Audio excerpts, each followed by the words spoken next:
Coming up on the Greg and Tim Show podcast. I don't want to say we're going to get you liquored and have a really good time, but we're going to get you liquored and have a really good time. I don't want to. You'll be on Sports Center. See, please do that. So I got hoodwinked on this, and so this may be one of the reasons I got fired. It just goes to show you how cutthroat sports is. What is that called? The upper part of my beard.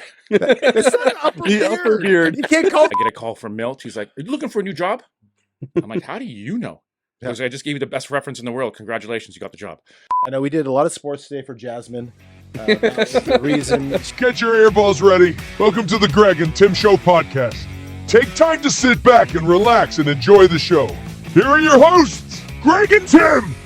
Well, anyway, you know what? Let's get down to business today. Today, We have a special guest who happens to know everything about how to grow businesses and make big things happen. Do you know big that? things. I Big know that. things. Big You know, things. Jeffrey Bannon. Jeffrey Bannon. Jeffrey, not Jeff Bannon. From sales and strategy to leadership and marketing, he's done it all. Or at All least of a it. wide range of things. I'm Yeah. sure some things he Dabbled. hasn't done.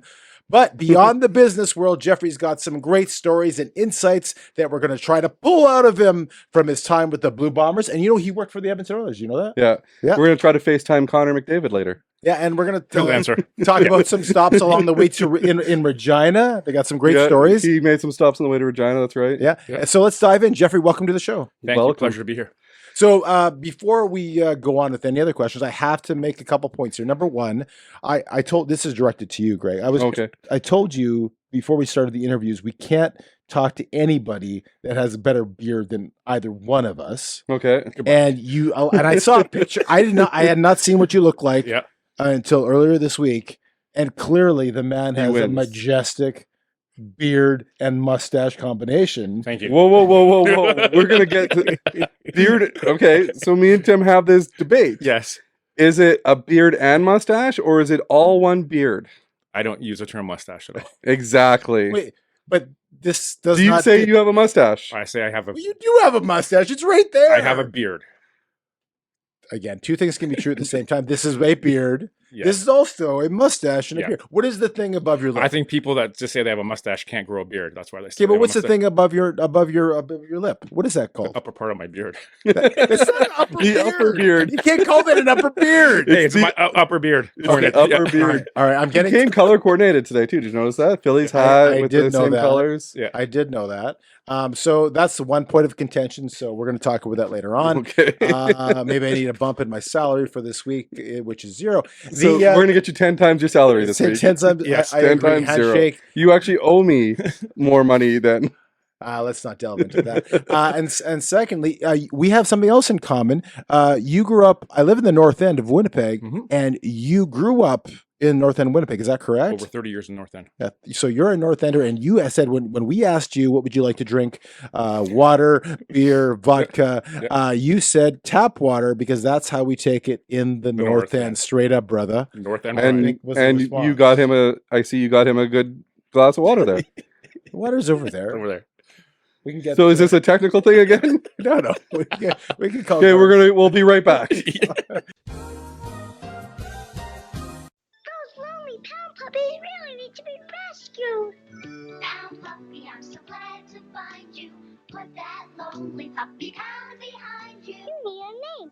I'll call you Freckle. Come sharing all our cuddling, caring puppy love. Pound puppies, each sold separately. From Tonka. You're gonna ask him the question.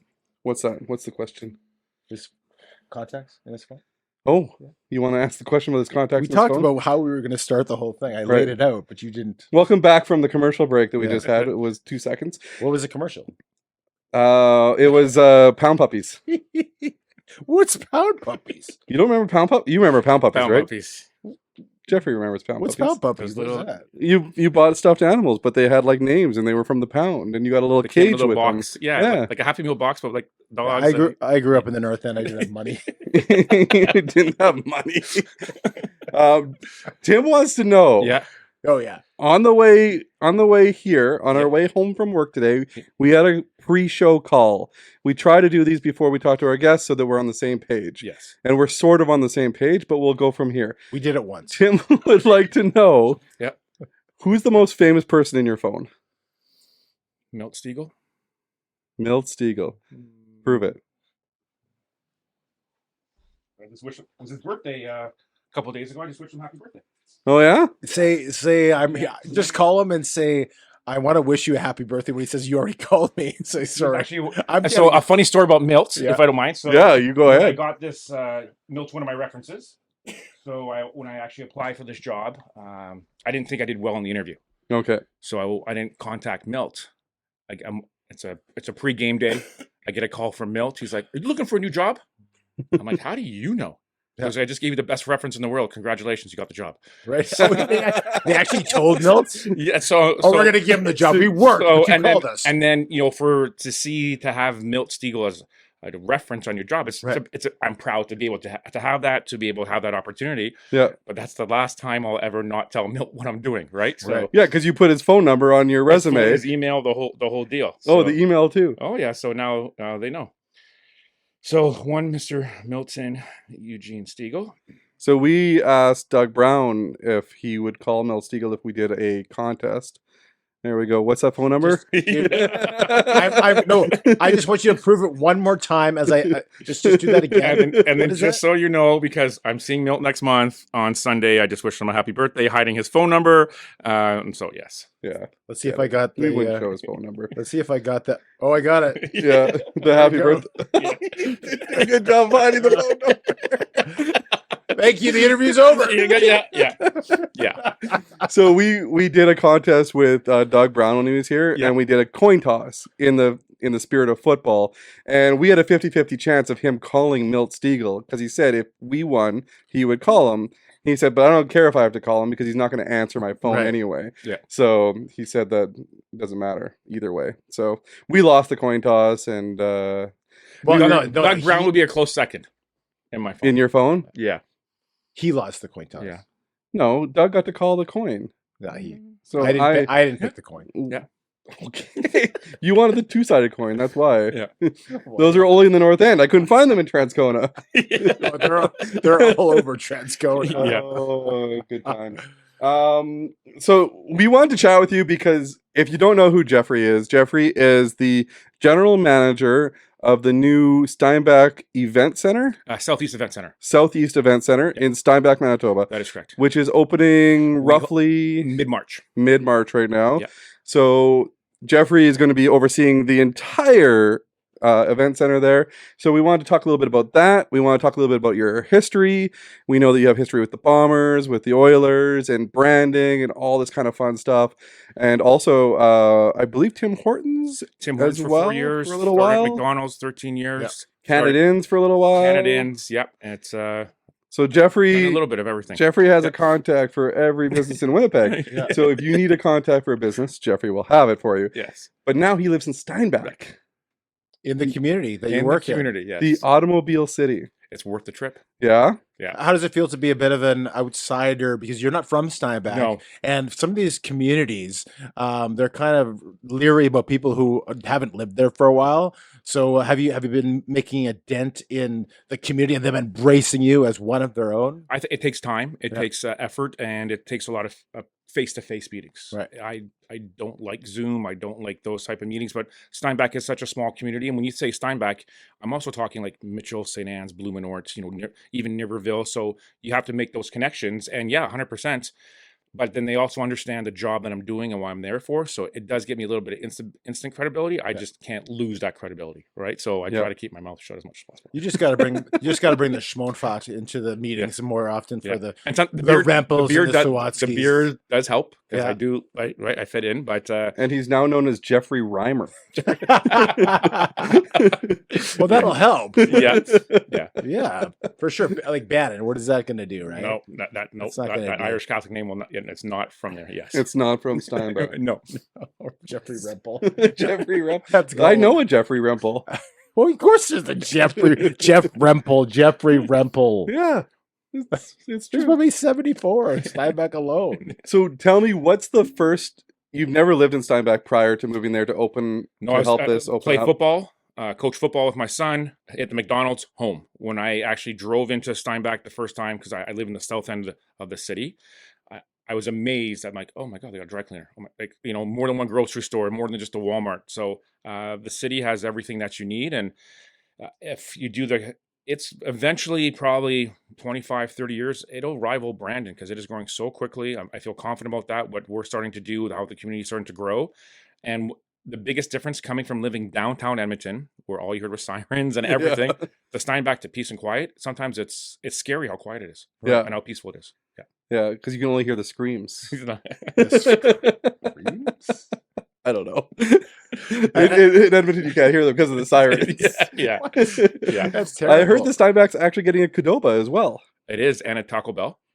And I believe a new chain called Chuck's. It's almost like a sports bar. Right. Oh, So okay. we're excited about that. And then we believe that opening the Southeast Event Center, we're going to attract a lot more business. Yeah. Like, we need more hotels. We need more high-end restaurants. And so it's coming. But as of right now, it's one of those communities that's just, it's waiting to burst, if that makes any sense. Well, and that's probably half the reason why you're building it's because you've had so much growth. So what, the Pistons play hockey there, that's the plan. You're hoping to get concerts into the venue, bigger names, maybe similar to the Club Regent Events Center, those kinds of things. Yeah, so we're 112,000 square feet. Project is going to be close to $80 million when it's all said and done.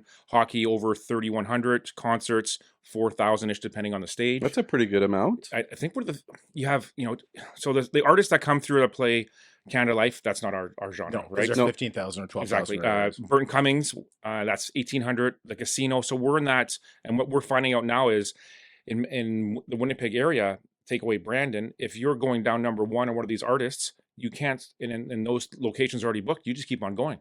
Right. Yeah. So now we give them that option, 45 minutes outside. So we have this whole network of the tribute bands that play the casinos, what's happening in Grand Forks and Fargo. Yeah. We even have now coolest things. We have an America's Got Talent. They have their own agents that books for their guys that are going out, and we're having a conversation with them next week because they do these small town shows like your Kenoras and then your Fort Francises, but they can't stop in Winnipeg because there's nowhere to play. Right. Now we're going to offer that. So if we can do shows from 1,000 to 4,000, and then we've inquired from larger acts, but you have to just balance that ticket price, Right. which we need to figure out what that market can handle. Yeah.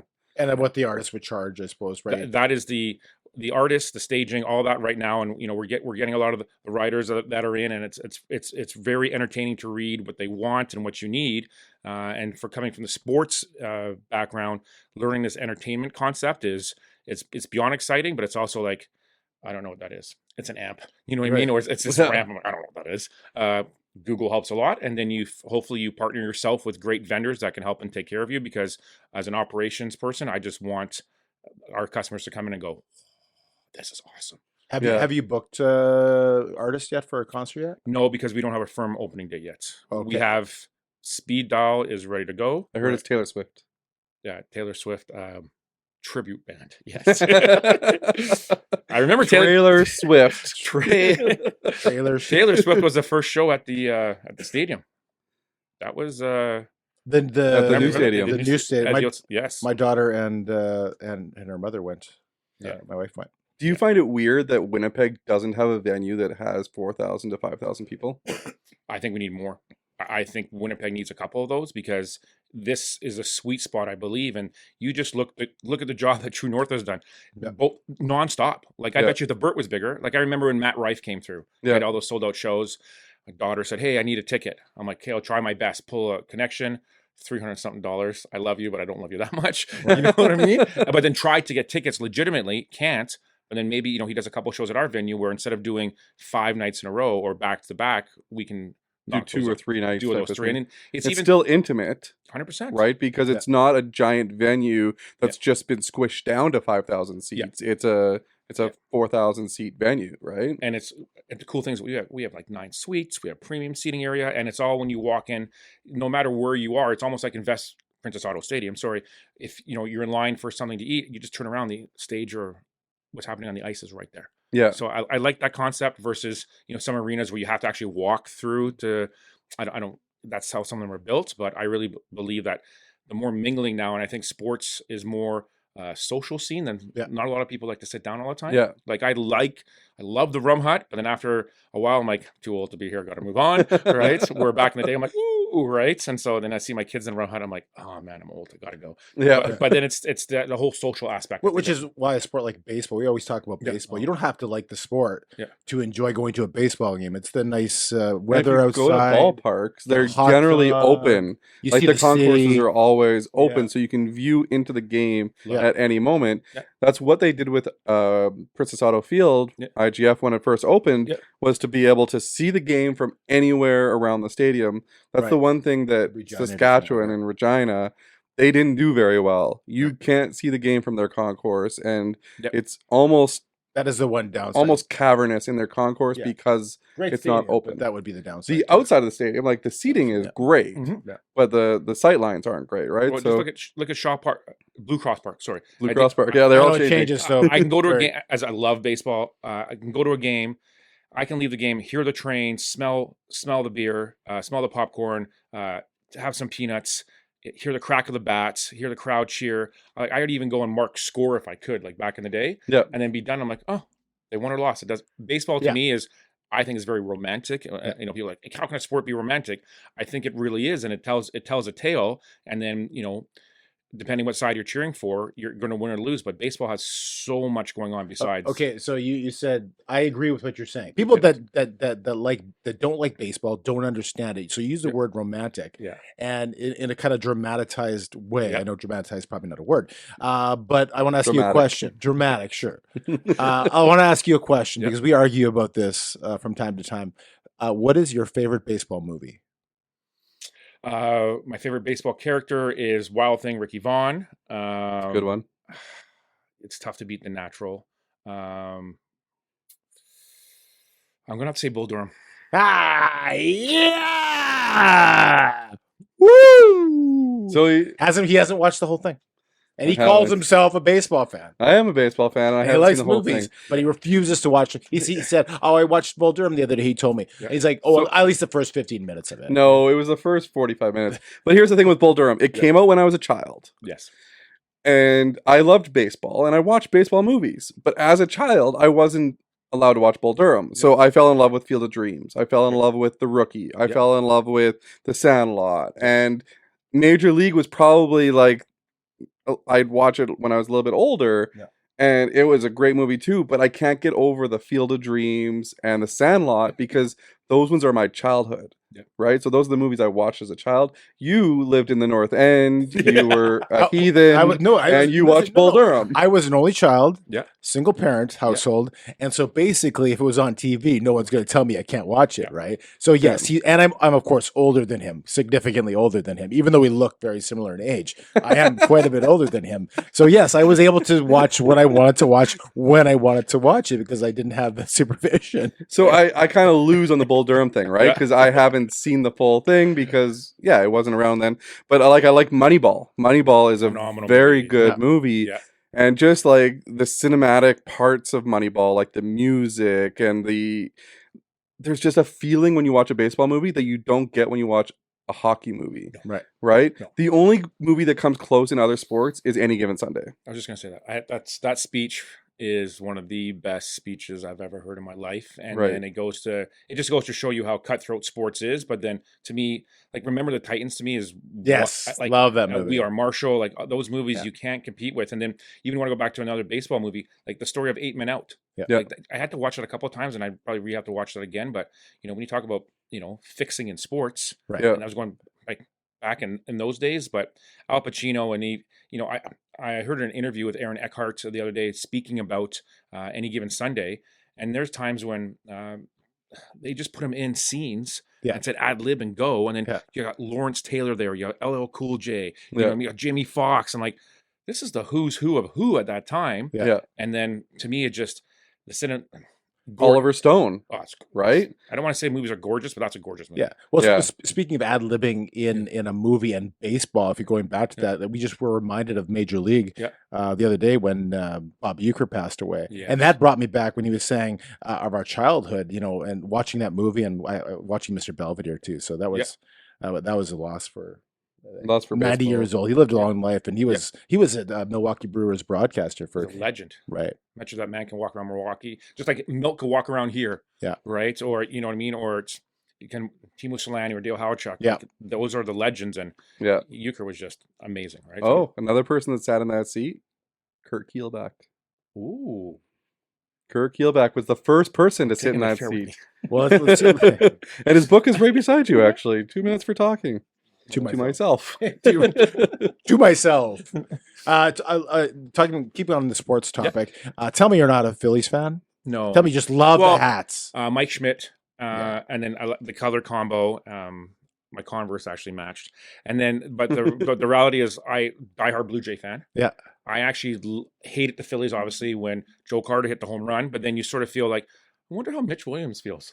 You know what I mean? Because, but you know, Well, he was the wild thing too. If you want to the connection, right? wild thing, and then you grow up learning the competition because remember, we didn't have internet back then. We didn't have social media, so you actually get to learn the other opposition. And then growing up, I really like the old Phillies. I like that the light blue jerseys. Yeah, I thought Roy Halladay popped, and then Roy Halladay goes. But at the end of the day, to me, Mike Schmidt was always one of like I remember collecting the stickers and the books, you know, and you know, having whole baseball cards. And then you grow up and you're like, this is the team that gave my team the World Series. Yeah. So I didn't like him then, like him now, right? Yeah. And then you see, you know, what they're growing now. But to me, baseball, Jay's number one, everyone else number two. And now I just sort of start to cheer. Like when Ichiro got inducted to the Hall of Fame. Yeah. Like I almost cried. It's just because it's baseball, right? Like it's great. Expos or Jays if Expos are around still? I was born in Montreal. Jays. If they were still around? Well, they won in 1996, right? That's the best team that never was. Yeah, they should have won that year. How about this? I despise the Blue Jays management right now. Nobody likes Atkins, eh? Despise them. Yeah. Bring back AA. But Montreal. He's too busy winning. Yeah, but Anthopoulos isn't. He's getting a lot of heat in Atlanta too for not signing many people, and he just did the other day. But he's winning in there. He's what do you He's want? still winning. Well, it's because he has. Like the rant is, how can you offer Shohei all this money? So you're going to give someone this money, and then he takes it, then not do any. You have the money, spend it. Well, they did actually defer on Santander, right? Yes. So that's the best.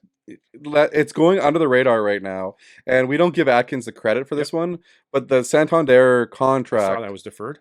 It's deferred, most of it and deferred. so he's only got 16 million in the first 3 years. It's getting paid, and the rest of the money is deferred to after the fact. So it's a really, really good contract, and they have an out after 3 years, so they don't have to renew him, but they have the first choice to renew for the next 2 years, and then if they don't renew him, he has a choice to move on if he wants to. So and an AL East rival too. That's double. Yeah. You know what I mean? But at the end of the day, that you saw when they were going through that pennant chase with Batista and Donaldson, that city and this country galvanizes towards the Raptors and the Blue Jays. Yeah. And so I feel that they don't have just an obligation to metropolitan Toronto, which is the center of the sports universe apparently in this country. But we want to cheer for the Blue Jays. We want to cheer for this country wants to stop work in October. Yeah. I don't understand why they play at 2:00, but we'll stop what we're doing and we'll watch it at 2:00 on a Wednesday. Well, that was the big Batista home run in it was in the afternoon. The bat flip. It was in the afternoon. I remember because I was late for football practice. Yeah, so I couldn't leave. My son's like, "We got to go." I'm like, "We ain't going nowhere." We were working up north. We had no internet connection where I wasn't. And my buddy, he was watching, and he just ran up. Yeah. He's like, "What happened?" Batista was like, "Oh, wow, it's amazing."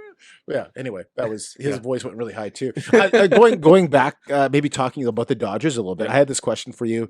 You have different sports and how they do monies and wages and things like that. So the Dodgers feel like they spend so much money and they keep spending money and it's deferred, whatever. They keep signing people. They signed another reliever yesterday.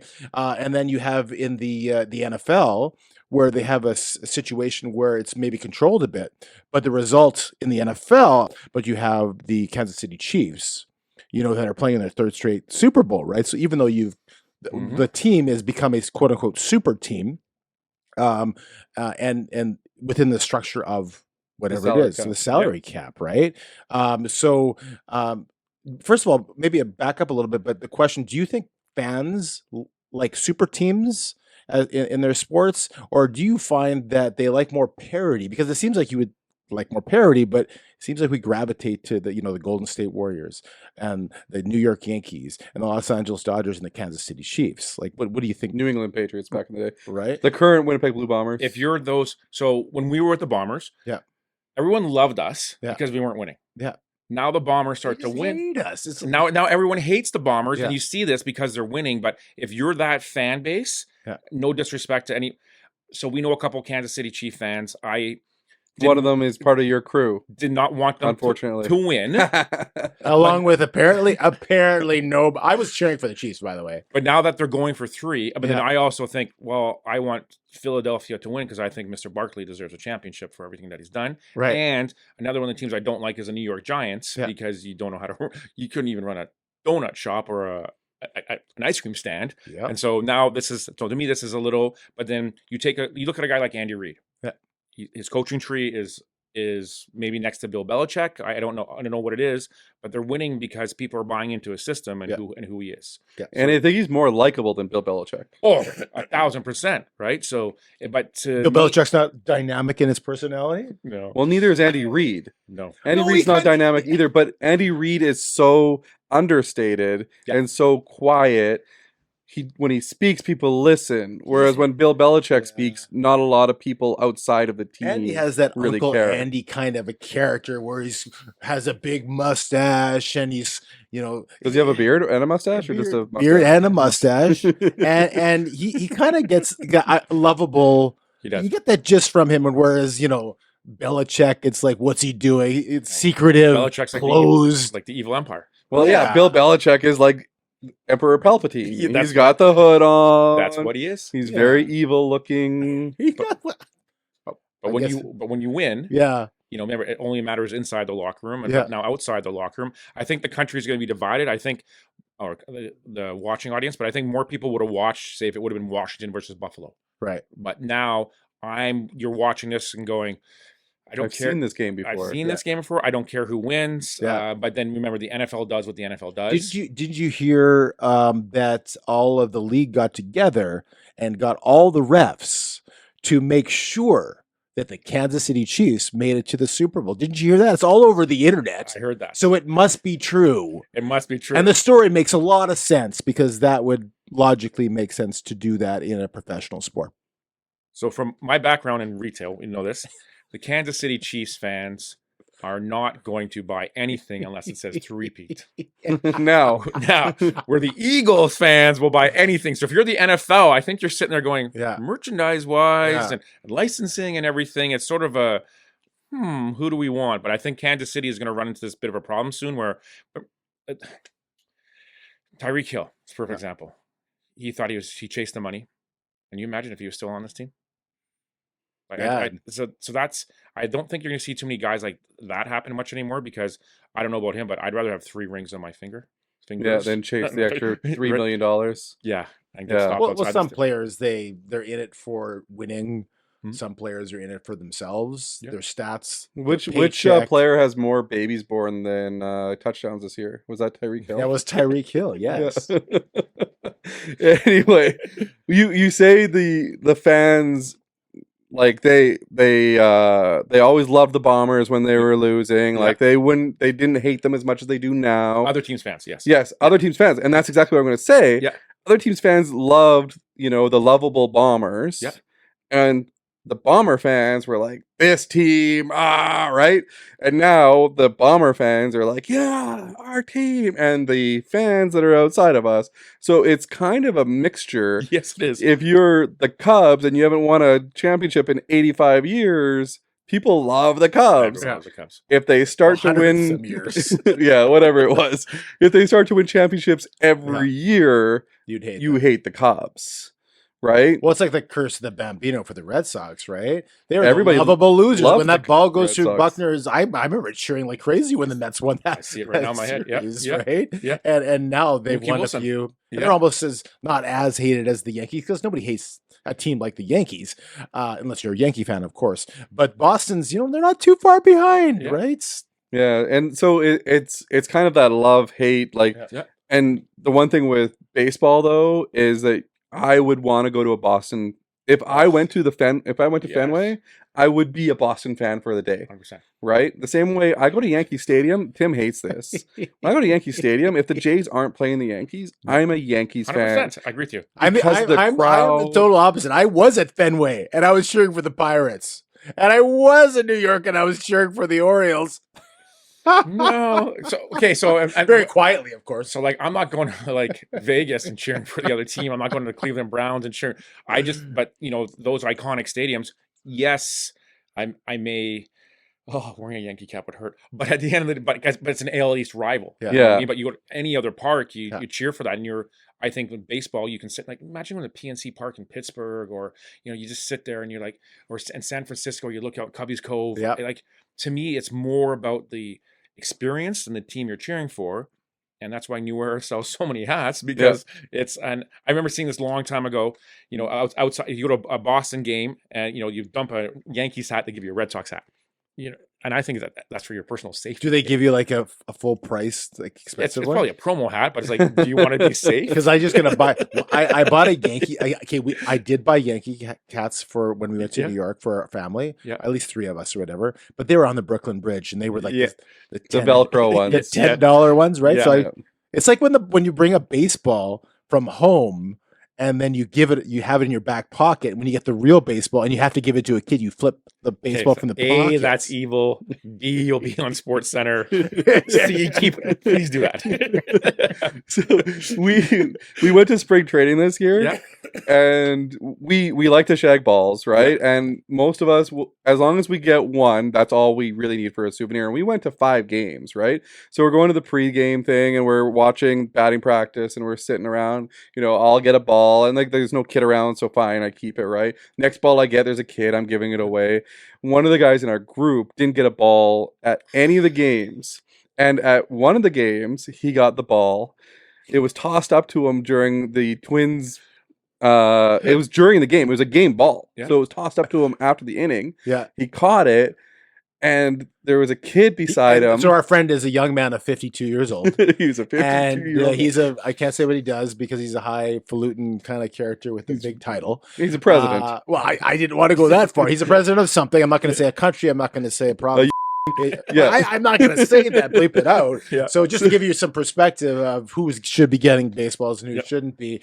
Anyway, continue. So the kid is there, and then everybody starts yelling at him to give it to the kid. And eventually he gives it over to the kid. But here's the worst part. As we're leaving, because this was like the last inning, as we're leaving, he's getting heckled by all the fans. Like, give you the should kid have the given that to the ball." kid earlier. We saw you weren't going to give it to him, right? So, But he's also a kid inside too. Like You don't know the half of it. like a baseball is what, $12, whatever it is now. But catching a foul ball, I understand. It's not a $12 ball. That's No. that's a That's a- 6-year-old you Yeah. going to games, Yeah. shagging fly balls, doing what you can. No one, and when I see that, and you see people, in the empty bleachers, they get a ball, they give it to a kid. Yeah. Between us, he already has a ball at home. Agreed. Yeah. He's Yeah. got one before. It's Yeah. not- Some of these kids are pros. Yeah. At spring training, we saw they had the bag of balls. Yeah. Please give me a ball. and he's putting it into his bag And of to give balls. you some perspective, our friend who will remain rave. So, rhymes with rave. Anyway, so he was at the Jets were playing in Montreal last Well, night. wait, but to end that story, we Yeah. go to the Tampa Bay Rays game with the Jays-Rays home opener last year, and we go to batting practice. He catches one of the batting practice Yeah. balls, and he literally runs away so that he doesn't get heckled. Start the car. Yeah, and he's not very fast. So he's running away very slowly. Yeah. But yeah, he was also in Montreal at the Habs Jets games last night or before this taping yesterday. And I think he was starting fights because he's heckling them, isn't it? I think he was heckling them, yes. Yeah. Because he's a Jets fan in a Habs game. Yeah, he said he was yelling pretty Are you a loud, Habs so- fan? Patrick Waugh, grew up loving him. Yeah. When I moved to Toronto, when I was born in Montreal, when I moved to Toronto, I was 5. Okay. My dad was a huge Habs fan. Hockey Night in Canada back in the day. Remember, we were the remote control. Yeah. The Yeah. only way I can say a word was to say, "Oh, Leafs look pretty good," and talk like that. I think I was disowned for a while. Then I made a horrible life decision at 5. Fell in Right. love with the Toronto Maple Leafs. And when you were 5, the Maple Leafs sucked. It was 1980. Was it Rick Vive years? Wendell boring Clark. as solving. Exactly. Wendell Clark a little Mike bit later. Palmentier. Yeah. And then Rick St. Croix. and then Doug Gilmour Goaltending comes wasn't over. great. So let's just say this: when the Leafs ever play the Jets, if the Leafs win, I get nothing. When the Jets beat the Leafs, I have to turn off my phone because People my friends are mean. trash. Did you Because go- your friends are mean. Well, he's got us as friends, so they're definitely Yeah. mean. Do you go to games at the old Maple Leaf Gardens? You go I to went to games? one. Yeah. Way different is tickets were tough to come by back then, Yeah. but we took the subway and buses by ourselves. Right. And that was, I wasn't even 14 then. It's a whole different vibe. Sitting upstairs, they played the North Stars from Minnesota. Smoke, you couldn't even see because the smoke, Yeah. right? And the big sign painted on the wall says no smoking. And we're like, everyone's smoking. But you know what? It's today, tickets were not what they were back then, right? Right. Yeah. Yeah. Harold Ballard was a different type of owner, but that just to go to one game at Maple Leaf Gardens, and now when you go back, it's like I think it's a I Loblaws. walked by for the No, first it's a rink time. still. It's still a rink. Yeah, the university Partly, yeah. plays there. Okay. Yeah. I walked by that place for the first time in 2004, whatever the year that SARS destroyed us all. Yeah.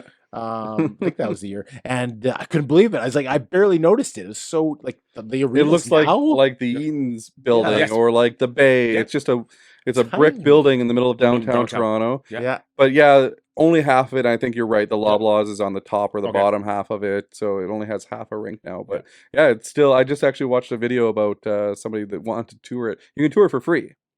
So you can go into Maple Leaf Gardens because it's got a fitness facility and it's an open building because it's a university building. Gotcha. So if you want to go back into Maple Leaf Gardens, you can. Gotcha. And the roof is still there. So the roof is very cool in that building. Such part of history. Those Yeah. buildings. Do you want to ask some of the real questions we have, or do you want to just keep talking sports? Well, let's talk sort of sports, sort of not. Okay. You're part of a group called the 1939 Crew, is it? So it's a 1930 crew. So Okay. we started a Labor Day bus tour. Why did I 1930 write it down wrong? was when the Yeah, Bombers started. Yeah. That was their first year. So Is this and we've gone to Labor Day many Yeah. many times, and I'll tell you a backstory. We went there, just four of us guys, not in a big group or anything. That'd be fun to do, and I'm sure we'll do at some point, but we didn't that for the now or whatever before. And I think on the way there, I think Patterson was stopped by our table, just me and my buddy, and he was talking to us, and he just came back, chatted with us for 15 minutes, and it was almost like, okay, I need to get away from my group. They're crazy. They're nuts. Just need a little bit of peace and quiet. So I'm going to sit at your table because you guys look like friendly folks, and you didn't really know us. Yeah. So, tell us some, is it wild? Tell us maybe an interesting story about one of the years. So last year was our first year. Okay. And so Pat Rathwell started with Brent Schul, longtime founder of, it was called the True Blues Booster Crew. Yep. He passed away just before we opened Investors Group Field. So saw Pat helped out the tour when we worked there. We gave them merchandise, swag. We helped them, and then saw Pat 2 Labor Days ago, 2 Banjo Bowl games ago, and we just walked up to each other like, it's time to do it. It's time to do it. Right. So we started this bus tour, and the whole concept is thinking like a fan. Right. So, for example, when you show up for us, you get a breakfast sandwich, mimosa, coffee, and Baileys. Before you get on the bus, you've had several Jell-O shooters. You have your merchandise pack. So it is that kind of a bus. And then when you're on the bus, the toughest thing I had to do is walk. I couldn't. I'm a larger guy. I was walking up and down the aisles with like the blue sourpuss and other blue beverages, trying to pour Right. shots. And then people made Rice Krispie squares and cookies. So everything we do is trying to treat you like a fan, Right. because we're fans that Yeah. way. And then this upcoming year now, we're doing we're serving breakfast the day of the game. We're having a barbecue reception. I don't want to say we're going to get you liquored and have a really good time, but we're going to get you liquored and have a really good time. I don't want to say this, but it's going to happen organically. Yeah. And when I say organically, I mean organic vodka. Yeah. So my mistake. I thought you've been doing it since 1939. No. It's the 1930 crew. Yeah. I know. It's I know. a typo up there. I hit the wrong number. Sorry, I thought you were doing it since 1930, but this is just brand new. Yeah. So and last year it was really tough. We thought we were going to have to cancel. We did one bus. We didn't get really going till the end. Now we've already pre-sold one bus already. We're on Right. the second bus. Oh, and that's because of you got them liquored up, and that's the. Hey, I For- want to go on that drug cruise Or again. actually, we can show. We'll get permission right now. We got permission to show some videos that you guys took during the 100%. trip there. Okay. Yeah.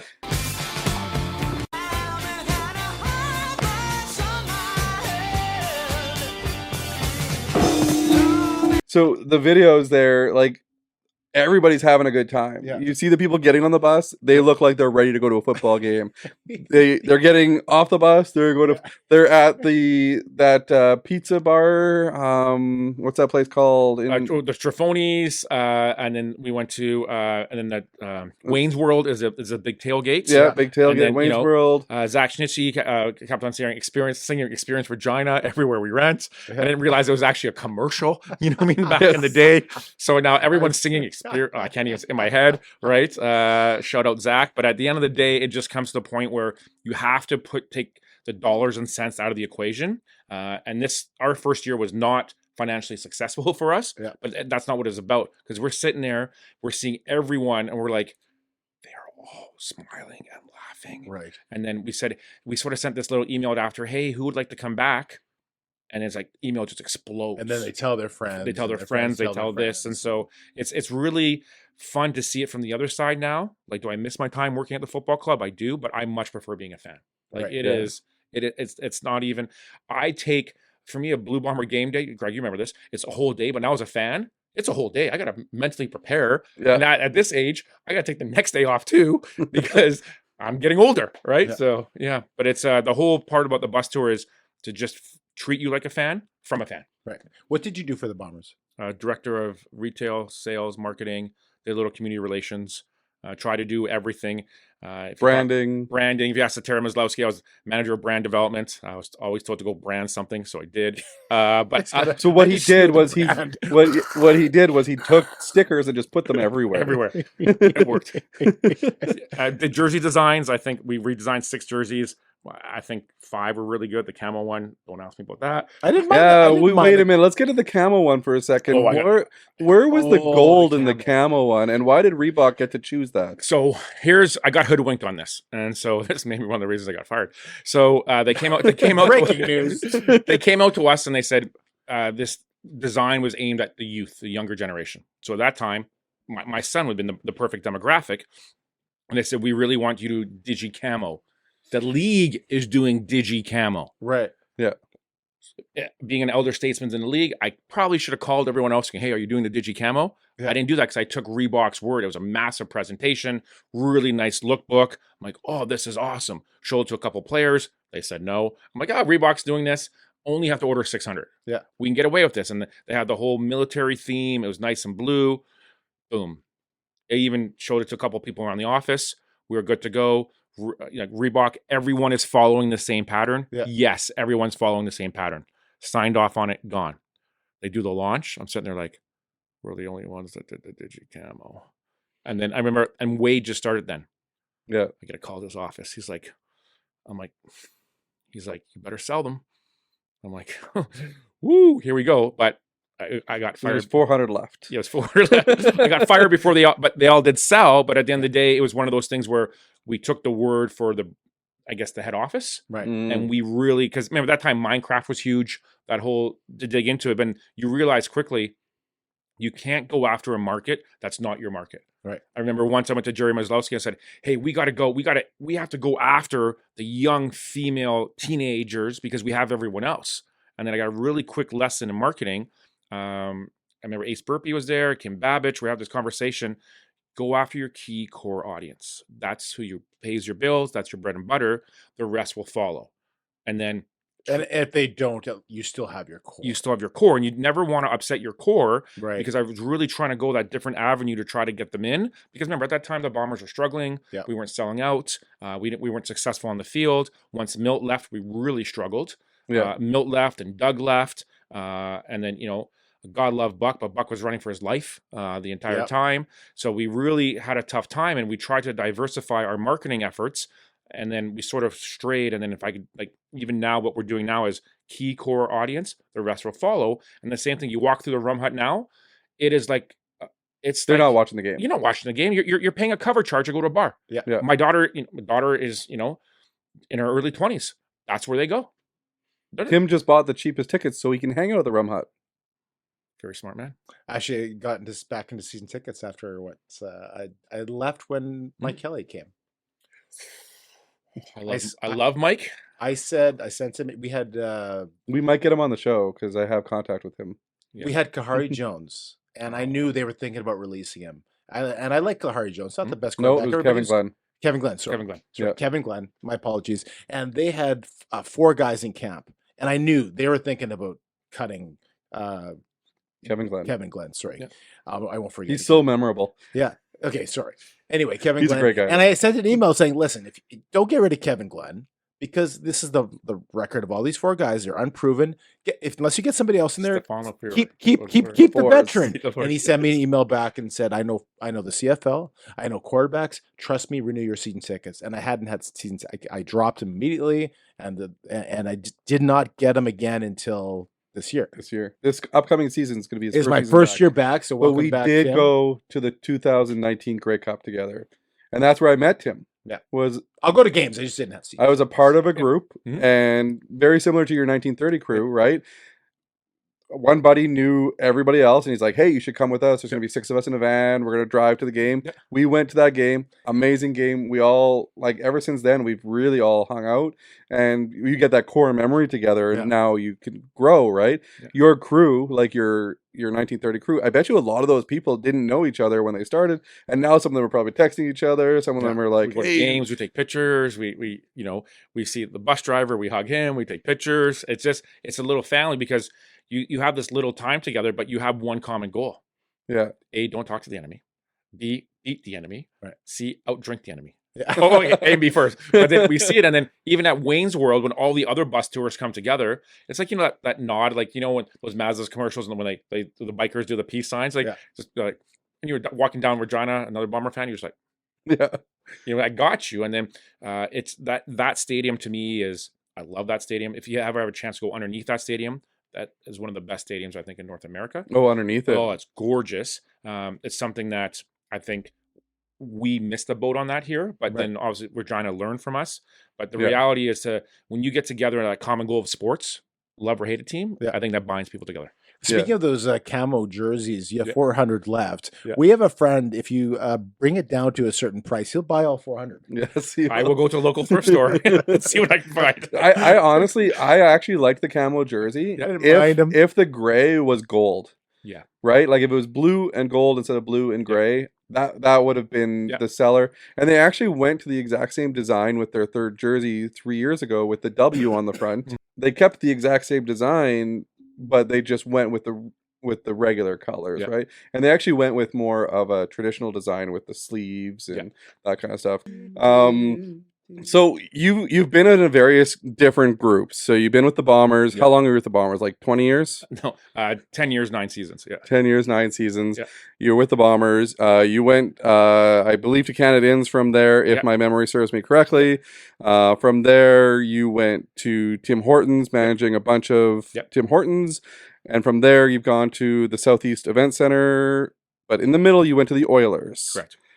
You have now been with a team like the Oilers, which is a NHL. So you have to go national. Mhm. This is going to be a lot of red tape. This is going to be a lot of differences compared to the Bombers. What was the biggest difference you found between the Oilers and the Bombers? CFL is like a family. The NHL is a business. Yeah. There's no way about it because it's not. There's no I enjoyed my time working more with the Bombers because we were a family, as you know that, right? It was Yeah. there was when we were there was like 20 of us. Yeah. Now you look at the roster, there's 60 something. Like they're growing because they're winning and they can afford to do that. But in the NHL, there's no. It's what else have you done for me lately? And I understand that because their costs are so much more. Mm-hmm. Like if you like Leon Draisaitl's making 14 million. Yeah. Connor's going to make. Here's the bank. Just take what you want. And I think I can only imagine what the NFL is like. I can only imagine what baseball is like. But to me, there's a lot more pressure working for the NHL because even when I was there, I was very fortunate. It doesn't take rocket science. Everything 97 and 29 sells. We had the number one account on several merchandise categories, but I always kept on getting asked, well, you need to do more. You need to do more. And then inside my inside voice, I was like, well, then maybe you can sell a couple more tickets. Maybe you can do that. I would never say that. Yeah. But when I walked out of the door, I did. And then we would always look, okay, what else can we bring in? What other collaborations can we do? And then this, you can only do what the team will let you to do. Yeah. Because the performance on the ice, the performance on the field or the court dictates what you can sell. And then when you sell the most amount of jerseys in the NHL and someone's wearing a white Connor McDavid and then buys a blue Connor McDavid, I'm sitting, and they're $300 something each, and I'm Yeah. sitting there going, "Don't say anything, Jeffrey. They're going to buy it." I'm like, Yeah. and then they come back the next day wearing an alternate. Yeah. I'm like, "You got 3 McDavid jerseys?" That wouldn't be me, but I understand there's a demographic of people that will do that. Yeah. Do you find like Don't look in my closet. so you mentioned Draisaitl's making 14, Connor's going to make who knows if he stays in Edmonton. Yeah. And we had this argument with a friend last year when the Jays were going to sign Shohei Ohtani, Yeah. or he was on a plane to come to Toronto, whatever the whole fun We story sat was. there and watched. Yeah. Yeah. His son messaged us saying he's in a plane. He's in a plane. Kikuchi has rented a whole restaurant. Yeah. So And that is his voice. it is definitely his voice. But like the argument was, well, no guy, Connor McDavid is not worth this money. Shohei Ohtani is not worth this money. And the argument against it is like, wait a minute. How many jerseys are they going to sell? And Edmonton's one market, and the NHL's one market. But when you talk about baseball, and Shohei Ohtani in Los Angeles, Shohei Ohtani in all the states, and him in Korea, how many jerseys is he going to sell? Is that worth it? Does that team recoup that money? Because you're coming from a retail aspect of it, right? When you sign these guys, does the team make that money up in revenue from that player? It does, but it's also the auxiliary revenue. Like if you look at when I was there, or I think it was last year, McDavid was on American TV 16 times, the most of any player. So it's the exposure, and then you just take that. Okay, so the patch on the jersey, the patch, the sticker on the helmet, they can charge more for that now because of those things that you don't count for.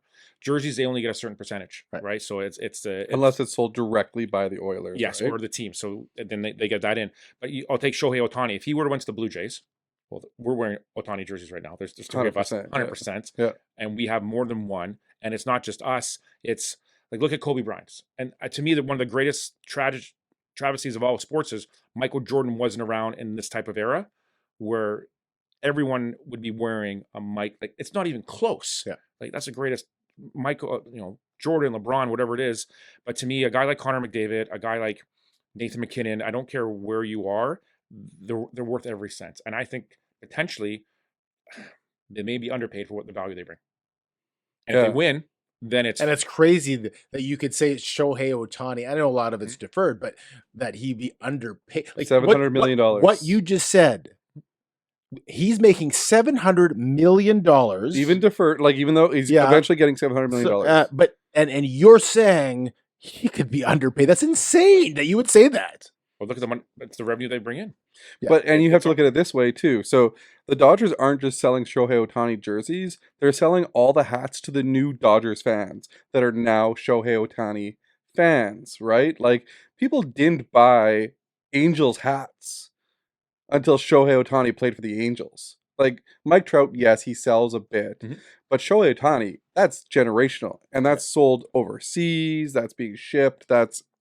And a team like, or a place like New Era, who a friend of ours, Cameron, who works for New Era, he like salivates at the chance to sell the Bombers winning the championship, right? Now we get the hats. Yeah. The hats bring in the money. And all the money that the Bombers have made over the last couple of years with championships, when they did win the championships, and even now when they have the Grey Cup gear, that's extra money that they never ever had. Remember when we were there, season's over, That's it. tumbleweeds. Yeah. Right? Now they win. It's even Christmas sales, off-season sales. It's completely different. And look at the Cowboys, to me, is a perfect example. Is you don't really need to be that good to sell a ton of stuff. The Yankee cap, to me, is the one difference where it's the most popular cap in the world. People are going to wear it because it's it's the cultural hip hop. It's just the most iconic hat I've ever seen in my life. I think the Dodgers now with Shohei, It's very close. you know they're winning when you see females, non-baseball fans, and younger fans wearing it. We'll wear it because we're fans. Yeah. But when it gets onto the fashion forward, then it's all over. Look at Taylor Swift. I think she's single-handedly responsible for selling every single Travis Kelce jersey smaller than an extra large to to the demographic that wouldn't. To a demographic of a teenage girl who is one of the target audiences in a lot of sports. So I know Taylor Swift's not going to watch this, unfortunately, but she deserves a cut. We've done a lot of shout outs to her, so eventually maybe she'll hear us. Yeah. But she'll be on when Tara comes on. Yeah. But the funny thing is that lends to your point of you cater to the people that are going. Yeah. And everybody else will follow, right? So like the Taylor Swift fans, you cater. So you've got Travis Kelce, you promoted him, you pushed him out there and all that kind of stuff. And now Travis Kelce is dating Taylor Swift. Now you've got a gold mine. Oh, well, and of course it was all fabricated. They're not actually dating. We'll sit with that one. I'm tongue in cheek because I completely argued against that point. Anyway, let's transition a bit. You've held a lot of positions with several sports teams, and what have you learned about the topic of leadership in your time with all these organizations? The best leaders listen. It's not what I want. It's how you treat your people. And it's taken me a long time to understand, because I bet you when Greg and I worked together, I always want to speak. I always want it's my way or the highway. Now it's more about the collaboration. And when your team succeeds, it's a really uncanny. I'm still adjusting to this. We sold something, an advertising package the other day, and I just dropped a hint. This is what I'm thinking about doing. They ran with it. They did it, and they sold it. And I sent back going, oh, I just planted the seed. I don't have. That's my job as a leader now. It's to plant the seed and let them grow and develop. But then before, I wanted that recognition. And now I don't want that recognition anymore.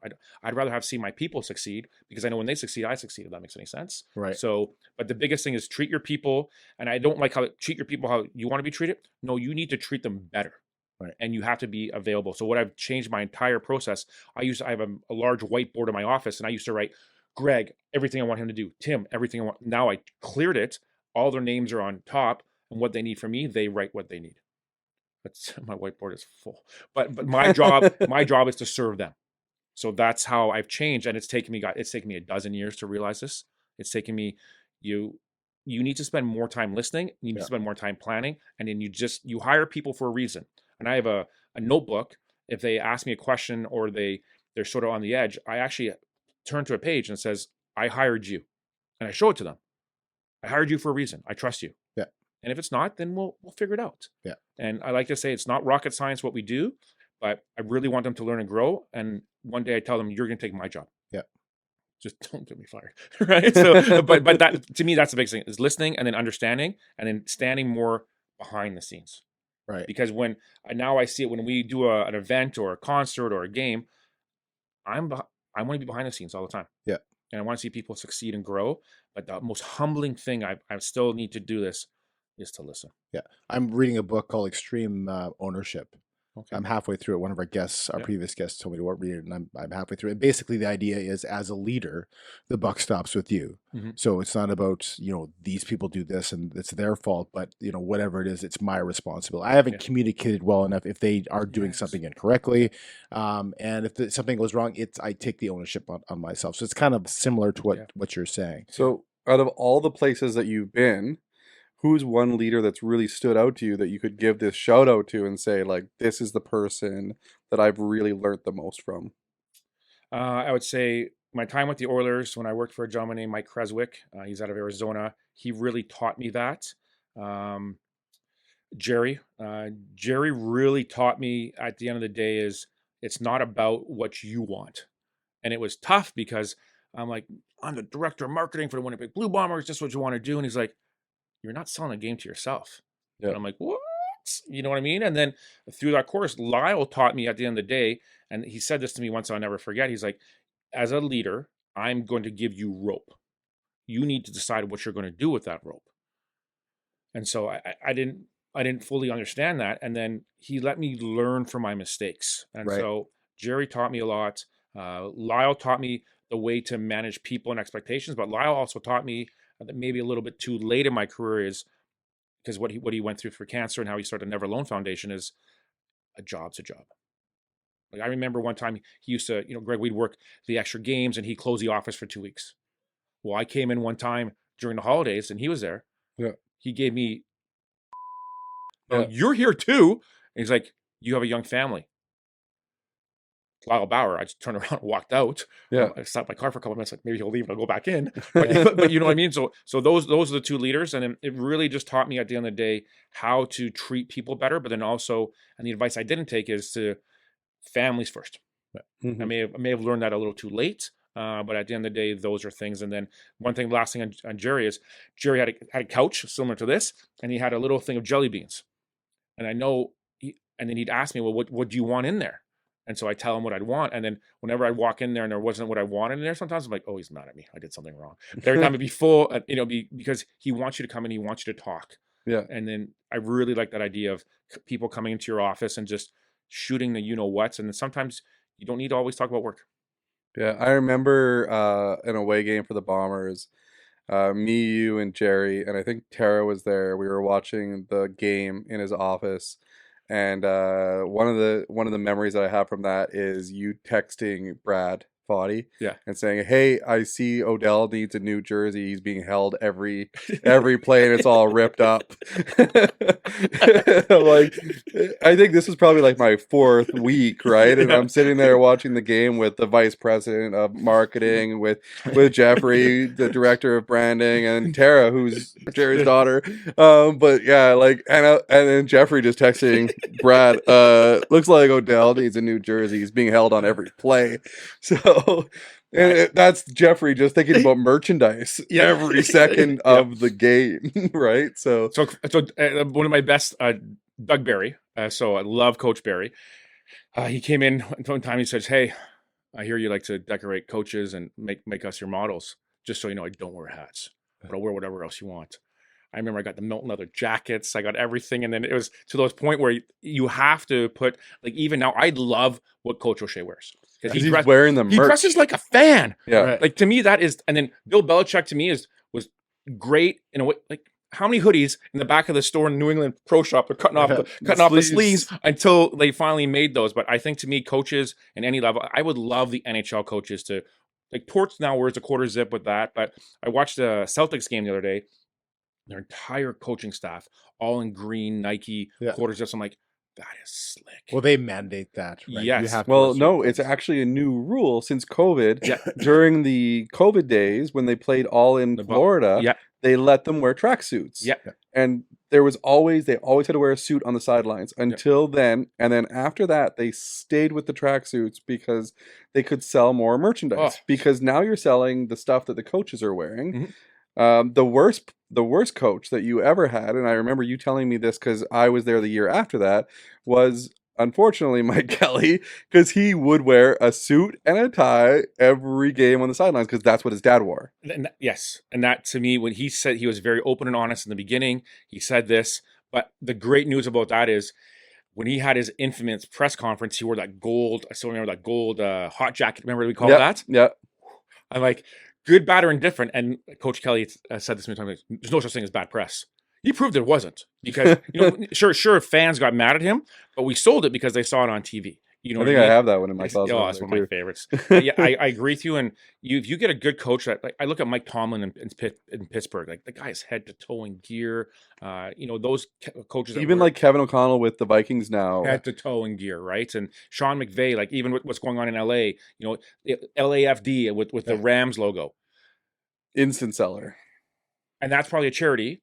Yep. So, but now, how many people in LA, and take LA out of the equation, how many people across the world have that hoodie? Yeah. Speaking of the NFL, what's your dream job? Would it be with an NFL team? Would be in a vice president role in either the NFL, but baseball, I would salivate at a baseball job. And then the caveat, a place that does not have snow. During the year, none of them have snow. Not really in Minnesota. I guess it. Yeah, they come back in April. Dream later job is to walk out onto my place of residence, and there's the beach is right there. Okay. Like, it could be a Carolina, it doesn't have to be a warm place, but to work in a sports team, to have where weather is not a factor in anything that you do. Like rain, I get it, but how many games do we have to prep for? Oh, it's supposed to be +3 today, now it's minus. And then Brad Foddy still wears shorts every single game. Yeah. Like Brad, like I wish, imagine if the Bombers played in a dome. Woo! How amazing would that be? Woo! The argument, it's only for a couple of games. Is it really worth it, right? And would they get that value out of it with that. how It's much the price concerts it- that they can bring in. They haven't had a concert since Guns N' Roses. Yeah, I but you know believe. what happens. wow. What happens is you do the dome, and some people are happy because you get the nice weather all the Yep. time. But then you lose in the summer that beautiful day Agreed. outside in July. Totally. There's nothing like a Bomber game I can't argue in that. middle of July where the sun's going down. It's plus 23. There's nothing like that. Beer tastes colder. Yeah. It does.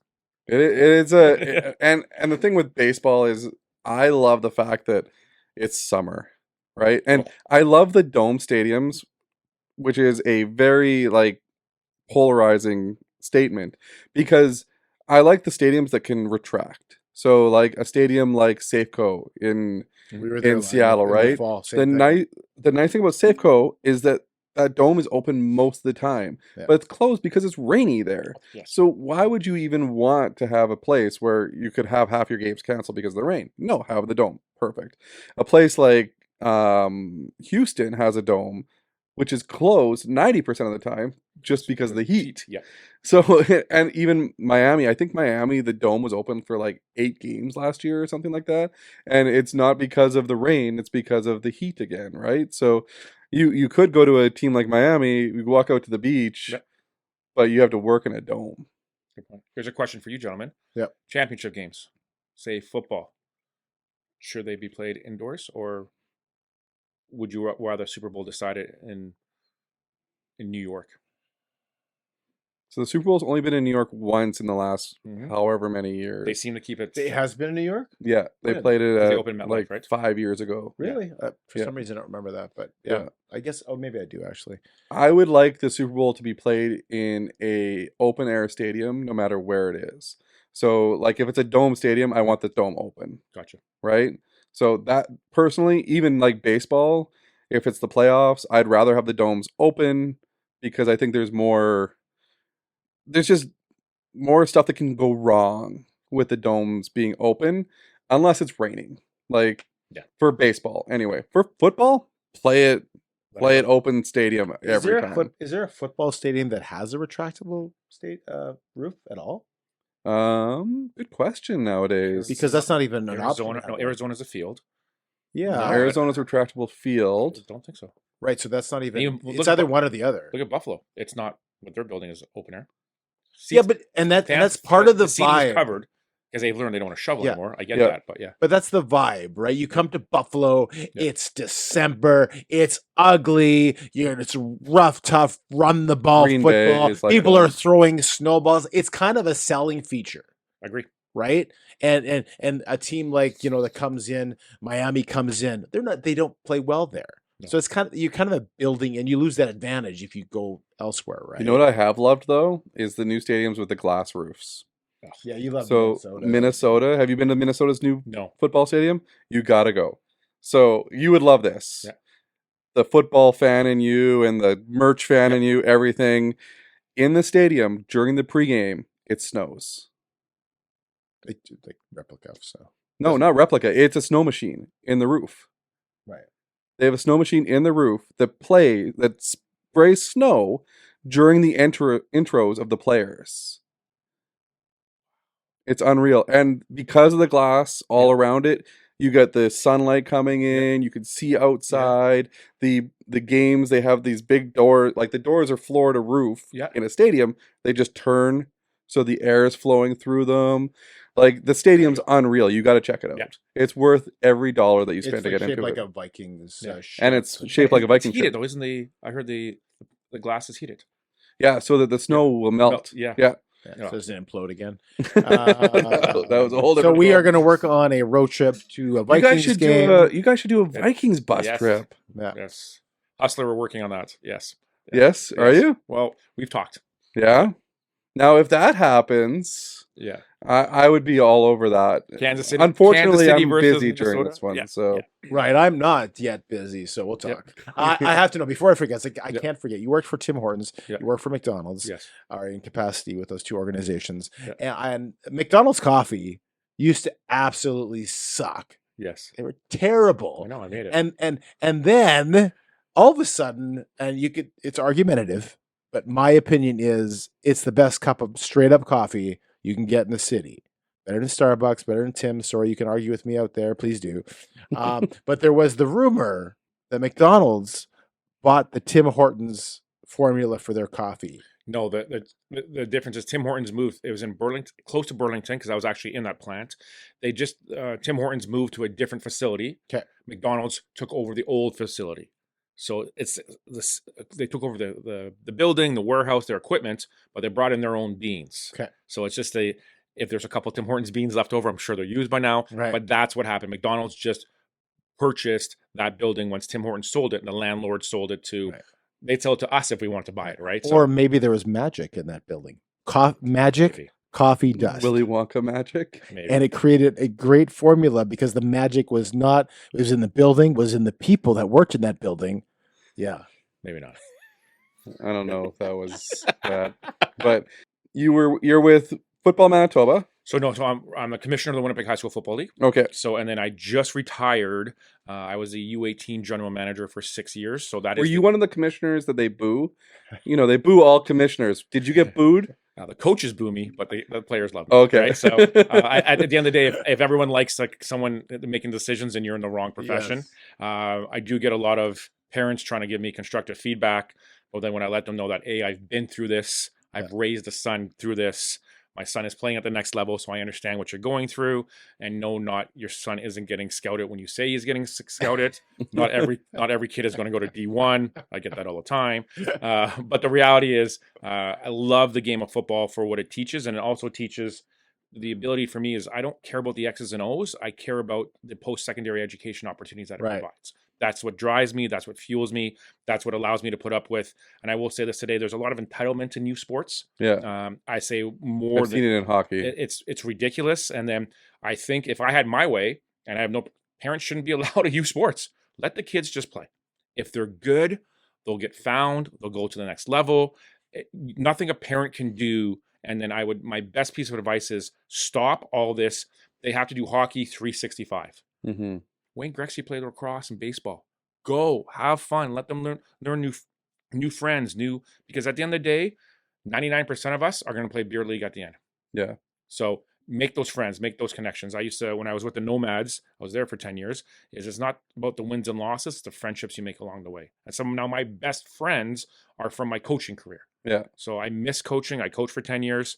Long story short, I was coaching the U16 provincial team. My son tried out. I had to cut him. Okay. That was a long ride home.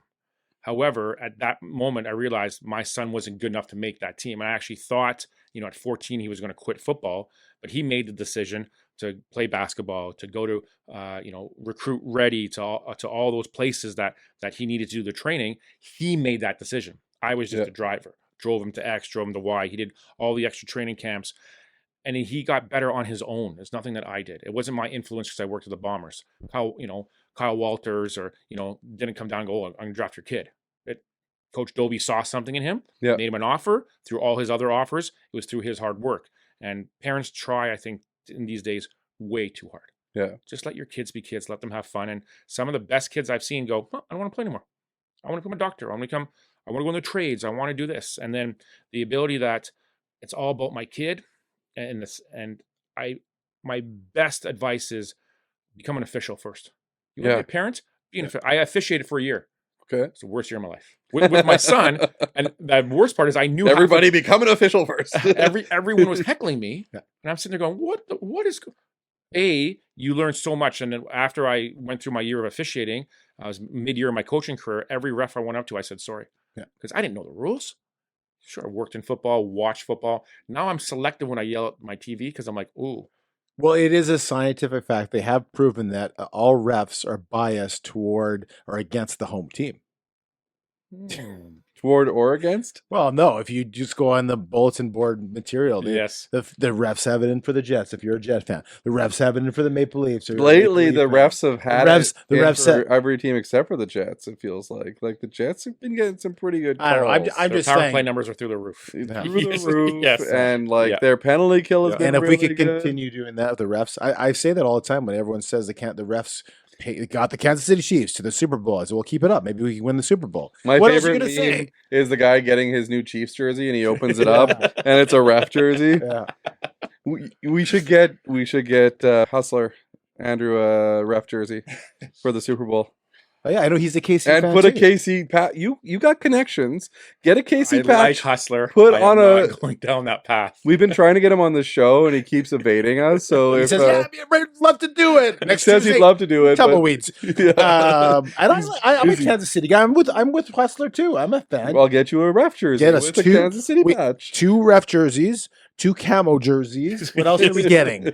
We're getting Taylor 3 Swift spots. at Taylor Swift on Kansas City Youth jersey. Yeah, exactly. We're getting 2 spots for free next Labor Day, which you're not going to. So I'll bring my wife. She'll be excited. She'll be to go. she'll be. Really We have excited to go on 3/4 of that it. trip. We have 3/4 of a year to get the equipment and figure out how to use it, And not interview Tara. and not interview Tara. It's all First, you have to set. find out who Tara is, We intend to, and then we not interview her. we intend to. We just won't. Yeah. That's the joke. But like merchandise has been kind of your life, Yes. and now you're in management of a building. Yes. What are you gonna do? Greg, at the end of the day, it's all I call it's the hospitality. Like I Yeah. love serving, I love learning, but to me now I get this instead of serving merchandise, I'm serving experiences. That makes Okay. any sense. And Yeah. I'm a huge believer, and I write this on my bulletin board to my staff when we're going through everything. At the end of the day, it has to be a wow. And so for us, when we served guests at the Bomber store, they left going, "That was great customer service." Yeah. And so to me, it's the wow, and it doesn't make a difference. Wow, now if I'm serving a popcorn, cotton candy, or a concert ticket, even having the cleanest washrooms. It's the same thing, but it's a different type of transaction. Yeah. Selling merch is cool. Designing merch is beyond cool. Even now, I'm like, hey, to my team, I'm like, I think this is what we should have for uniforms, and they're like, stay out of it, old man. And I'm like, what is this? Right? But let them run with it, let them go. But it doesn't make a difference if you're serving someone at Tim Hortons, McDonald's, my career, or even you're at Superstore, a checkout. You're interacting with people, and you have to give them the best possible experience so they come back. Yeah. I was just at Disney a couple of weeks Oh, ago, and yeah, hearing the okay. stories that my friend took a leadership course there, Mhm. and they were saying that every person within the organization has to work every other job for a period I of the love that. year, because and every person is giving ownership that you can do. You're allowed to think outside the box because, as you say, Mhm. it's the wow factor. Whether someone drops a little ice cream cone, well, you have the ability to say, I will get you a new ice cream cone, Mhm. right? Mhm. Or if someone's doing the rides and there's a delay, you have the ability to say, here's a fast pass, right? Whereas people just are given a list of rules and this is what I do and I don't do this or whatever, Yeah. that you're thinking just in that lane. But like you say, that's a valuable lesson to learn. And Disney does it great. And I'm sure a lot of organizations do it great too. But what's the wow factor? What am I doing now in the position that I'm in to help somebody else?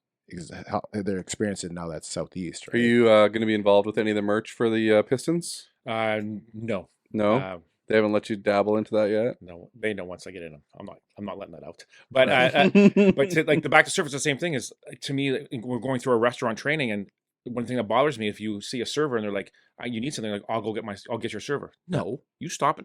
Right. I want a refill. I need some sugar. I need some ketchup. It's the Yeah. same thing as empower your people to do this, Yeah. and then they're going to make mistakes. Yeah. They're going to learn, and at the end of the day, think like them. Right. Yeah. That's it. And then what would you want in a situation? And it's get done. 9 times out of 10, people want napkins, ketchup, this, right? Or I'm on your side. How can I fix this? Yeah. Same thing. Retail doesn't make a difference to me. Working as a team, working as Yeah. versus an individual, right? Like Yeah. what's in it for me versus what's in it for us, 100%. right? So Is there a date in March that you set for opening? Hopefully we're allowed in the building first week of March. And then I've requested if we have a whole training plan because I need to have certain barriers certain achievements that need to be met. So hopefully Pistons are playing 14th, 15th, and they go into the playoffs. We have you'll love this. We have the provincial cornhole championships booked for the first weekend of May. provincial You're cornhole competing. You're championships. competing this year, right? You know what cornhole is? I have no idea. Beanbag toss. I've heard the word. So- Oh yes, I do know. I do know. So you want yes. to see how big this is? You need to I'm terrible at it. You need to go online, Instagram, American Cornhole Association. Yeah. Just you'll be in awe from the sublimated jerseys, merch guy, Yeah. to the way they throw it, and then look in the stands. It's just like darts. Everyone's holding a beverage. They're having Yeah. a good time, and it's not just I play cornhole when I go to my girlfriend's family. This and I'm not good at it, but I have the best time in the world. Right. And our goal is to have thousands of people playing cash tournaments at the Southeast Event Center for cornhole. My wife's family has a thing where you miss, or they have like beer little shots if they miss something like that. They miss or something I like should that. I should just wear one of those things. I'd be drinking all the time. Yeah, I get my release Did is you off. know what I saw yesterday on TV? Virtual golf tournament. I saw that too. Yeah, that's right. So, and I think Tiger Woods was in it. No, that's the SoFi one. Yes. Yeah, Yeah, That screen is like ridiculously. but they're hitting virtual golf balls. Yeah. Well, they're hitting golf balls into a virtual screen, and then they're chipping off of real grass onto a real green and hitting. I just saw parts of it at a restaurant the other day, and It's I'm like like, 3-on-3, right? yeah, Yeah. it was very Wow. interesting. I'm like, what are they going to do for sports next? Apparently, it's the cornhole championships. but that's probably been going on for a while. That sounds like something that. Are you guys going to bring realized. pickleball? We have, yes, we are. We have the 55 plus senior games are there in June, and then we're back. Hopefully, we're working with Pickleball Manitoba to hold like a Bonspiel type tournament right after that. We're gonna Wow. take out the ice, do it right on the floor. Yeah. So have 16 games going at once. It's going to be it's the new wave, and at the end of the day, if you can just get people active, get them involved, and then on my side, increase food and beverage sales, a little bit of merch, have a good time. Brings people to Steinbach. That's what it's So about. 55 plus Canadian championships. I think it's provincial. Provincial We're hosting that, Manitoba. Okay, and then after that, we're hosting a open tournament. right. I thought you were going to say 55 plus Canadian, so 100 American. So He's getting to close. play, you have to be 100 American. So I have 7 years Canadian. to train for that to see if I can get good enough to compete. But it won't be here every year, Tim. Well, maybe in 7 years. Maybe. We'll work on it. Every 7 years. Sure, why not? Start Awesome. training now. Well, we have a game that we like to play with every guest Sure. at the end of every show. And if you haven't seen one of the episodes yet, it's a very fun game, very light, but there's rules to it. And Tim would like to explain those rules to So you. the game itself is called This or That. Cue the this or that music. We don't have any. And you must choose between one item or a second item. Okay. Now, the caveat is when you pick one, you have to assume the other one goes away forever. It can never be experienced. You're just picking one. All right. And you cannot pass. Okay. You cannot say neither. You can't say tie, but you have to pick one. You may choose to elaborate on said pick, or you can choose to just keep on going. Do you understand the rules? Did I explain it properly? You did. He You got it always this gives time. me. I feel like I'm in a he tunnel always- ready to run out here. Yeah. I'm nervous. Yeah, you can fail. One person failed. Okay. We The can't mayor. say. I saw that. Well, I didn't want to say the mayor. Well, we're not going to say because we didn't say the mayor of what, Yeah. right? So The it could mayor be- of Steinbach. Yes, that's right. Which is Michelle Sawatsky. Okay. All right, are you ready? Let's rock and roll. Instagram or TikTok? Instagram. Pizza or pasta? Pizza. Not even close. Favorite topping? Oh, bacon. Bacon. There we Does go. pineapple belong on pizza? There's no such thing as bad pizza. Anchovies? That's Fine? a political answer. Okay, so I wouldn't order anchovies, but there's a pizza there with only anchovies and mushrooms on it. Right. My least two favorite things. Yeah. it's going down. Okay, wow. Okay, there you go. You weren't kidding. Laser tag or paintball? Oh, paintball hurts less. I mean, paintball hurts more, but you can hurt more. Paintball. Paintball. You can injure more people. That's like It's a great team bonding experience, paintball, especially when you're going out with your office coworkers. Yes, There you unless go, you're the yeah. last one hidden behind the air inflatable and they're all coming after you. It's great. Exactly. Just for coffee alone, Tim's, Starbucks, or McDonald's? Tim's. Good. They're my second favorite. Yeah. Video games or Netflix? Oh, Netflix. What are you binging? What's the last show you binged? Right now I'm watching The Madness. Okay. That if you haven't, that is crazy. And then I want to get into that new Disney one that just came out a couple days ago about the president being killed. Okay, I think. And then like Yellowstone and Landmine. Oh, I'm watching Lioness Right. a little bit, trying to get into that. So it's Have you seen The Boys? I'm 2.5 seasons I'm done. Yeah. So I watched that when I'm So on the good. elliptical. Okay. So now when I binge watch this and I'm told not only do I have to do cardio every second, so it's tough. These series take me forever. And then I just finished watching The Penguin, which I really liked. Yeah. But Okay. I would fall asleep after, I watched, I think the last episode 8 times, so I kept on falling asleep. I think The Penguin was a very Penguin I want to get into because it's kind of goes into Phenomenal mafia show. stuff like Yeah. that, which I'm really into. Watch the so- Batman first, though. Watch Yeah. the Yeah, Batman. If The you want to watch the Batman. Batman, then watch Penguin. Yeah. Okay. And it is The Batman. Okay. Don't watch Batman. The Watch Batman. Batman. I'll add it to all the shows I Yeah. don't watch at all, but intend to. Would you rather climb a mountain or sit on a beach? The beach. The beach, okay. Princess Auto Stadium or Canad-In Stadium? My heart is Canadians as a fan as Princess Audio for the amenities. Yeah. Chocolate or chip? No, wait. He cheated. You got to pick one. Princess Auto. No, he did. He Okay. clarified at the end. I Okay. understand his answer. Chocolate or chips? One goes away forever. Chocolate.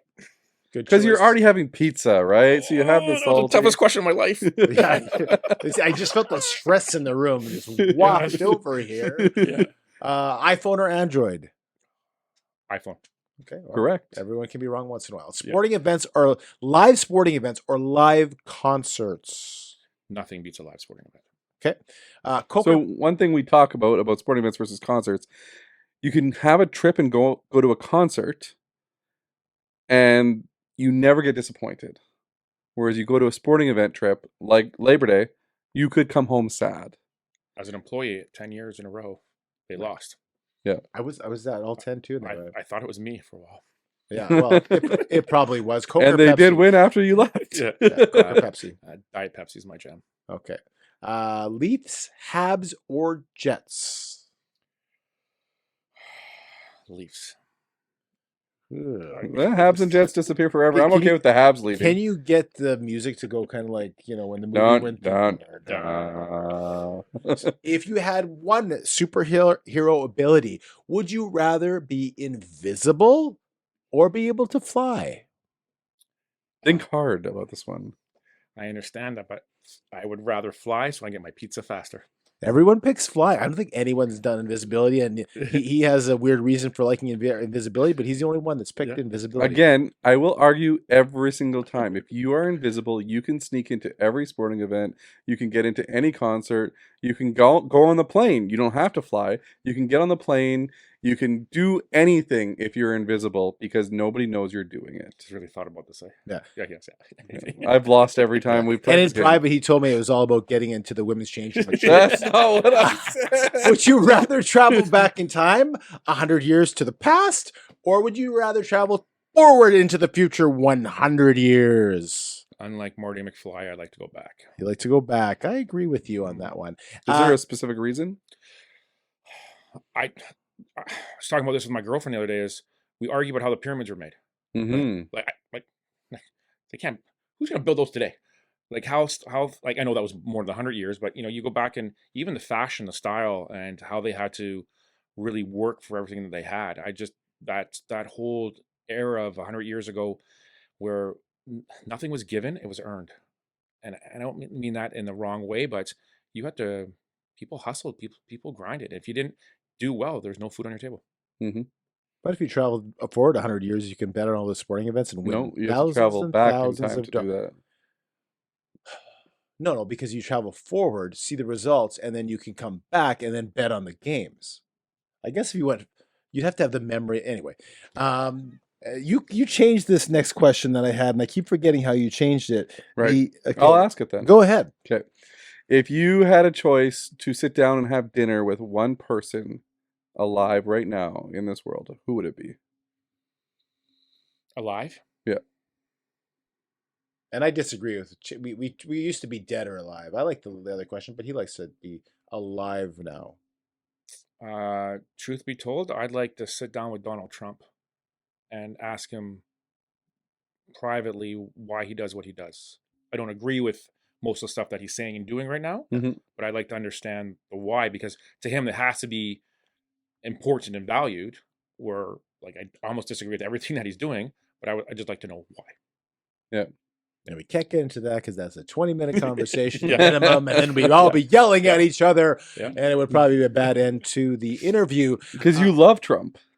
Let's put that on the record. Tim loves Trump. I love blanket statements. They just throw it at the end of the interview because you love Trump. You're a Trump lover. Yeah. Just whatever he wants to say, it must be true. Just like Two truths, one lie.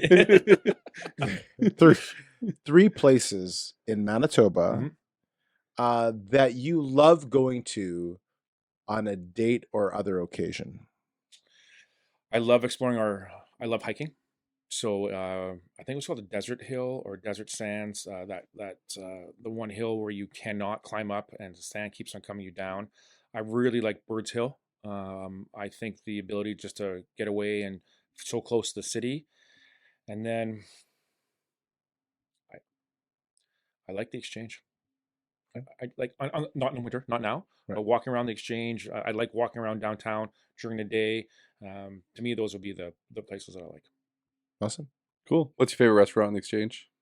I like the Peasant Cookery. To me, the bread basket that they serve, it's almost like, if we were sitting there and bring the bread basket, I'm like, you're getting your own, because it's just a different variety. But I really like that. And then SIBO, I believe it's a blueberry Moscow Mule.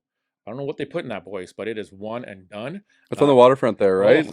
Beside the It is hotel. phenomenal. The pizza's phenomenal. I think that it's Brooklyn pepperoni. So I really like SIBO, but I just have to be careful when I go to SIBO because I'm probably gonna have too much pizza. Yeah. And these blueberry Moscow Mules are gonna put this big guy down. So, yeah. Well, at least you're getting some bread in there to soak it up a little bit. Yeah. Have you tried James Avenue Pump House? Yes, that's right on. Right by there. Yeah. I like that a lot. The funny thing about it is, girlfriend used to live really close to there and always busy, packed. Right. You know what I mean? So to me, that's a sign of a really good restaurant is you can't get in. Yeah. So that is and the perfect size. Yes, that you all get about that sweet size. spot. Yes. Yeah, very different. You see the pump house in the back. It's kind of cool. Yeah. We were there in the summer, so really liked it. So awesome, great answers.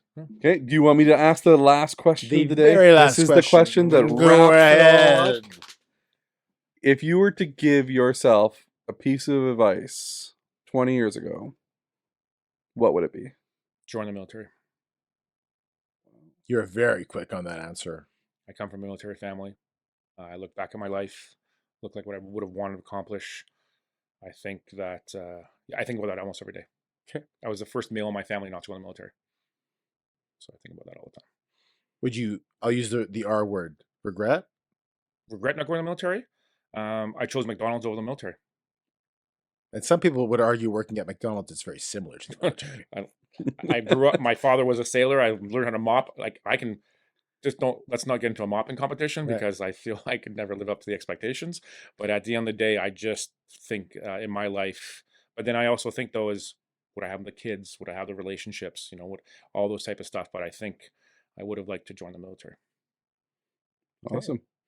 Cool. Well, that wraps up the episode. Jeffrey, thank you so much for joining us. It's been a fantastic conversation. We went in probably 25 different directions, which is usually what we do, but we appreciate that because it means that we're figuring out more about what you are, why you do what you do, what makes you you. So we appreciate you opening up a lot with us and chatting with us today.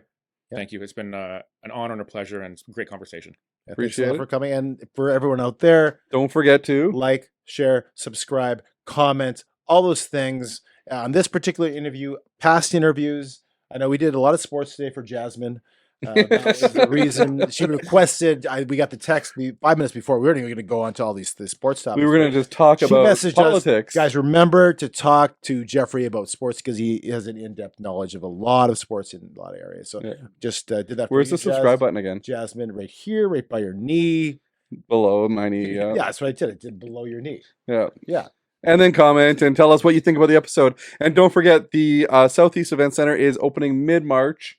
And there's going to be some amazing events there. You should check them all out because it's going to be a world-class facility. I heard that it's in worth a very small town. I heard somewhere that it's worth a trip to Steinbeck, even if you're It is the automobile city. Is the event center going to be shaped like an automobile? Phase 2. Phase 2. There we go. Thanks again for watching. Have a great day. Have a great day. Thanks for watching the Greg and Tim Show podcast.